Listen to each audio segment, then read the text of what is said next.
नमस्कार, मैं संजय और आप देख रहे हैं बिहारी खबर। चलिए जानते हैं बिहार की आज की टॉप बड़ी खबर को। अगली बड़ी खबर की बात करें तो स्कॉलरशिप के लिए नया पोर्टल लॉन्च। SC ST पिछड़ा भाती पिछड़ा छात्र छात्राओं को पोस्ट मैट्रिक स्कॉलरशिप देने के लिए नया पोर्टल। राशि मिलने में अब नहीं होगी देरी। Post matric scholarship portal www.pmsonline.bih.nic.in का शुभारंभ शिक्षा मंत्री विजय कुमार चौधरी ने सचिवालय में लोकार्पण किया है। इससे छात्र छात्राओं की वैसी परेशानी का समाधान हो जाएगा जिसकी वजह से लाभ पहुंचने में देरी हो रही थी। शिक्षा विभाग द्वारा NIC और कल्याण विभाग से समन्वय स्थापित करते हुए राज्य स्तर पर बनाई गई है। अब तक यह योजना भारत सरकार के नेशनल स्कॉलरशिप पोर्टल 2.0 के माध्यम से संचालित की जा रही थी। इससे स्कॉलरशिप के भुगतान में देरी हो रही थी। इसकी जटिलता प्रक्रिया को आसान करने के लिए नया पोर्टल लाया गया है। इस अवसर पर अनुसूचित जाति और अनुसूचित जनजाति कल्याण विभाग के मंत्री डॉक्टर संतोष कुमार निराला भी उपस्थित थे। अगली बड़ी खबर की बात करें तो गोपालगंज और सिवान सहित 6 जिलों में विशेष अलर्ट।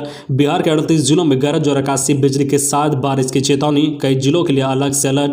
मौसम विभाग ने गोपालगंज और सिवान में भारी बारिश को लेकर ऑरेंज अलर्ट जारी किया है। इन जिलों के कई स्थानों पर रिकॉर्ड तोड़ बारिश हो सकती है। पूर्वी चंपारण, पश्चिमी चंपारण, सारण, अररिया और किशनगंज सहित 5 जिलों में 1-2 स्थानों पर भारी बारिश का पूर्वानुमान जताया गया है। राज्य के 38 जिलों में गरज के साथ आकाशीय बिजली को लेकर भी मौसम विभाग ने अलर्ट जारी किया है। अगली बड़ी खबर की बात करें तो बिहार में 3 लाख छात्रों के लिए बड़ी खुशखबरी। 170 करोड़ 93 लाख रुपए देगी नीतीश सरकार। जानिए किसको मिलेंगे ये पैसे। बिहार में 3 लाख से ज्यादा छात्र छात्राओं के लिए बड़ी खुशखबरी है। 3 साल से लंबित पोस्ट मैट्रिक स्कॉलरशिप को फिर से शुरू कर दिया गया है। नीतीश सरकार ने 170 करोड़ 93 लाख रुपए छात्रों के खाते में ट्रांसफर करने का ऐलान कर दिया है। इसे लेकर शिक्षा मंत्री विजय चौधरी और बिहार सरकार के मंत्री संतोष सुमन ने ऑनलाइन पोर्टल का शुभारंभ किया है। बिहार के शिक्षा मंत्री विजय चौधरी ने पोस्ट मैट्रिक स्कॉलरशिप को जारी करने के बाद बताया है कि अगले 15 दिन में 170 करोड़ 93 लाख रुपए की राशि छात्रों के खाते में ट्रांसफर किए जाएंगे। 3,22,785 छात्रों को लाभ मिलेगा। अगली बड़ी खबर की बात करें तो एक तरफ से झुक गया सिवान का दहा नदी पुल। सभी वाहनों की आवाजाही बंद। बिहार यूपी सहित कई जिलों को जोड़ने वाला सिवान का लाइफलाइन कहे जाने वाला दहा नदी पर बना पुल महज 10 साल में ही क्षतिग्रस्त हो गया है। इस पुल पर परिचालन पूर्ण रूप से बंद कर दिया गया है। बाइक सहित किसी भी वाहन का प्रवेश वर्जित कर दिया गया है। सिवान DM अमित कुमार पांडे के आदेश के बाद इस पुल पर किसी भी वाहन 2 पहिया या 4 पहिया वाहनों का परिचालन पूर्ण रूप से बंद कर दिया गया है। बता दें कि 1 सप्ताह पहले ये पुल झुक गया था, जिसको देखते हुए इस पुल पर जिला प्रशासन ने भारी वाहनों का परिचालन बंद कर दिया था। कल अचानक यह पुल एक तरफा झुक गया और पुल में दरार आ गई है। अगली बड़ी खबर की बात करें तो बिहार में कोरोना के 3rd वेव की तैयारी। बच्चों के खतरे को लेकर अलर्ट मोड पर हॉस्पिटल। 10% बेड बच्चों के लिए किया जा रहा है तैयार। केरल सहित कई राज्यों में कोरोना का संक्रमण तेजी से बढ़ रहा है। वायरस की रफ्तार को देख तीसरी लहर का खतरा है। ऐसे में देश के सभी प्रदेशों में तैयारी चल रही है। बिहार में भी बच्चों को लेकर अस्पताल में तैयारी की जा रही है। स्वास्थ्य मंत्री मंगल पांडे ने अस्पतालों में 10% बेड बच्चों के लिए सुरक्षित रखने का आदेश दिया है। राज्य में PICU वार्ड को पूरी तरह से कोरोना की लड़ाई के लिए तैयार किया जा रहा है। कोरोना की संभावित तीसरी लहर में बच्चों को लेकर खतरा है। ऐसे में उन्हें विशेष देखभाल की जरूरत है। इसके लिए स्वास्थ्य विभाग पूरी तरह से तैयार है। अगली बड़ी खबर की बात करें तो PG के लिए बाहर जाने की नहीं रहेगी मजबूरी। शिक्षा मंत्री विजय चौधरी का निर्देश। अब सभी जिलों में PG की पढ़ाई होगी। राज्य के 10 जिलों में नहीं हो रही है PG की पढ़ाई। प्रदेश के शिक्षा मंत्री विजय चौधरी ने बिहार में उच्च शिक्षा को लेकर बड़ा फैसला लेते हुए कहा है कि अब बिहार के सभी जिलों में PG की पढ़ाई कराई जाएगी। जिन जिलों में PG की पढ़ाई नहीं हो रही है वहां जल्द ही शुरू होगी। उन्होंने कहा है कि अभी बिहार के 10 जिलों में PG की पढ़ाई नहीं हो रही है। जमुई और सुपौल में एक कॉलेज में PG की पढ़ाई शुरू करने का फैसला सरकार ने लिया है। अगली बड़ी खबर की बात करें तो बिहटा और दरभंगा में एयरपोर्ट के लिए जमीन अधिग्रहण का काम पूरा। नीतीश सरकार के मंत्री संजय झा का बड़ा बयान। बिहार के बिहटा में एयरपोर्ट बनाने और दरभंगा में एयरपोर्ट के विस्तार के लिए जमीन अधिग्रहण का काम पूरा हो चुका है। बिहार सरकार के मंत्री संजय कुमार झा ने इस बात की जानकारी दी है। वे जेडीयू कार्यकर्ताओं की समस्या सुनने के लिए पहुंचे थे। पत्रकारों से बातचीत करते हुए जल संसाधन और जनसंपर्क मंत्री संजय कुमार झा ने कहा कि दोनों जगह पर भूमि अधिग्रहण का काम पूरा हो चुका है। हमने इसको केंद्र को सौंप भी दिया है। अब आगे का फैसला केंद्र सरकार को करना है। बता दें कि बिहटा में नया एयरपोर्ट बनना है, जबकि दरभंगा एयरपोर्ट का विस्तार होना है। अगली बड़ी खबर की बात करें तो पटना से वाल्मीकि नगर जाना होगा आसान। हेलीकॉप्टर और हवाई जहाज से घूम सकेंगे पर्यटक। बिहार आने वाले पर्यटकों के लिए अच्छी खबर है।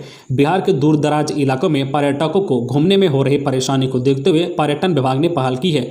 विभाग पटना से से वाल्मीकि नगर और चंपारण समेत कई जगहों पर हेलीकॉप्टर और छोटे हवाई जहाज से जो है टूरिस्ट को लाने और ले जाने की व्यवस्था में लगा हुआ है। बिहार के पर्यटन मंत्री नारायण प्रसाद ने खास जानकारी दी है। मंत्री नारायण प्रसाद ने कहा है कि बिहार आने वाले पर्यटक राजधानी पटना से आसानी से और कम समय में वाल्मीकि नगर, बोधगया, रक्सौल और चंपारण पहुंच सकें, इसके लिए विभाग प्रयास कर रहा है। अगली बड़ी खबर की बात करें तो उफान पर गंडक नदी, दर्जनों पंचायतों का टूटा जिला मुख्यालय से संपर्क, अलर्ट जारी। बिहार के जिलों में मूसलाधार बारिश के कारण एक बार फिर से बाढ़ का खतरा गहराने लगा है। सूबे के जिलों में लगातार मानसून सक्रिय है और मूसलाधार बारिश हो रही है। इसी बीच गोपालगंज से खबर सामने आ रही है, जहां एक बार फिर से बाढ़ जैसी स्थिति हो गई है। दरअसल जिले में एक बार फिर से गंडक नदी ने रौद्र रूप धारण कर लिया है, जिस कारण कई पंचायतों में पानी घुस चुका है और जिला मुख्यालय से संपर्क टूट चुका है। वहीं इसके बाढ़ की स्थिति को देखते हुए फिर से अलर्ट मोड जारी कर दिया गया है। अगली बड़ी खबर की बात करें तो मजदूरों के लिए ई श्रमिक पोर्टल शुरू, अकेले बिहार से जुड़ेंगे 3.5 करोड़ कामगार। केंद्र की नरेंद्र मोदी सरकार ने बिहार में ई श्रमिक पोर्टल का शुभारंभ किया है। इस पोर्टल पर श्रमिक अपना निःशुल्क पंजीकरण करा सकेंगे। पोर्टल में दैनिक मजदूरी करने वाले और दुकानदार समेत अन्य लोग आसानी से पंजीकरण करा सकेंगे। बता दें कि सरकार के पास श्रमिकों का पूरा डेटा नहीं होने के कारण उन्हें कई प्रकार के लाभ नहीं मिल पाते थे। सरकार के पास डेटा नहीं होने से दैनिक मजदूरी करने वालों को काफी दिक्कत होती थी, लेकिन सरकार का दावा है कि इस पोर्टल के होने से असंगठित क्षेत्र में काम करने वालों मजदूरों को लाभ होगा। अगली बड़ी खबर की बात करें तो इन राज्यों से बिहार आने वाले हो जाएं सावधान, मुख्यमंत्री नीतीश कुमार ने दिया है बड़ा आदेश।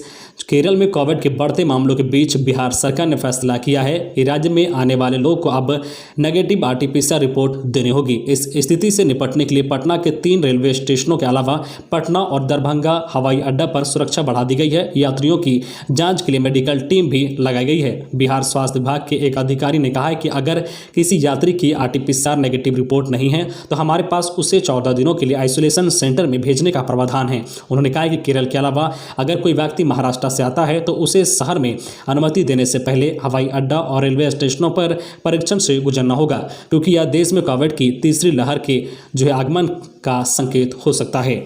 अगली बड़ी खबर की बात करें तो खोजने के बाद भी बिहार सरकार को नहीं मिल रहे हैं शिक्षक, खाली रह गए 47,906 पद, 38,014 का हुआ चयन। एक तरफ देश में हर व्यक्ति सरकारी नौकरी खोज रहा है तो दूसरी तरफ जहां सरकारी नौकरी उपलब्ध है वहां कैंडिडेट खोजे नहीं मिल रहे हैं। यह हाल बिहार का है, जहां 90,762 शिक्षकों की बहाली के लिए 2 चरणों की काउंसलिंग के बाद भी 47,907 पद खाली रह गए हैं। 2 चरण की काउंसलिंग के बाद सिर्फ 38,014 अभ्यर्थियों का चयन किया गया है। जानकारी बिहार शिक्षा विभाग के अपर मुख्य सचिव संजय कुमार ने दी है। अगली बड़ी खबर की बात करें तो यात्रियों को मिलेगी सुविधा, जल्द रात के 2 बजे तक सड़कों पर दौड़ेगी सिटी बसें। सर्वे के बाद प्रस्ताव तैयार करेगा विभाग। आने वाले दिनों में राज्य के बड़े शहरों में देर रात तक सिटी सर्विस की बसों का परिचालन होगा। एक से दूसरे जगह तक आने जाने के लिए बस सेवा अगले माह से शुरू होने की उम्मीद है। परिवहन विभाग के निर्देश पर इस संबंध में तैयारी शुरू कर दी गई है। अधिकारियों के अनुसार इस सेवा को शुरू करने के लिए अध्ययन किया जा रहा है। देखा जा रहा है कि देर रात यात्रियों की भीड़ किन सड़कों पर अधिक है। सर्वे के बाद विभाग की ओर से एक प्रस्ताव तैयार होगा किन रूटों पर यात्रियों की भीड़ देर रात तक रहती है। प्रस्ताव को रीजनल कमेटी के बैठक के बाद परिवहन विभाग को भेजा जाएगा। इसकी समीक्षा होने के बाद विभाग देर रात यानी कम से कम 2 बजे तक बसों का परिचालन करने की अनुमति देगा। अगली बड़ी खबर की बात करें तो बीएसईबी बिहार बोर्ड इंटर और मैट्रिक स्क्रूटनी परीक्षा की मार्कशीट व प्रोविजनल सर्टिफिकेट जारी। बिहार बोर्ड ने इंटरमीडिएट वार्षिक परीक्षा 2021 के स्क्रूटनी के मार्कशीट, प्रोविजनल सर्टिफिकेट तथा मैट्रिक वार्षिक परीक्षा 2021 के स्क्रूटनी एवं विशेष ग्रेस अंक से उत्तीर्ण विद्यार्थियों से संबंधित मार्कशीट एवं प्रोविजनल सर्टिफिकेट जारी कर दिया गया है। बिहार बोर्ड की ओर से जारी सूचना के आधार पर इंटर और मैट्रिक परीक्षा में ये सभी सर्टिफिकेट सभी जिला शिक्षा पदाधिकारी कार्यालय में वितरण हेतु उपलब्ध करा दिया गया।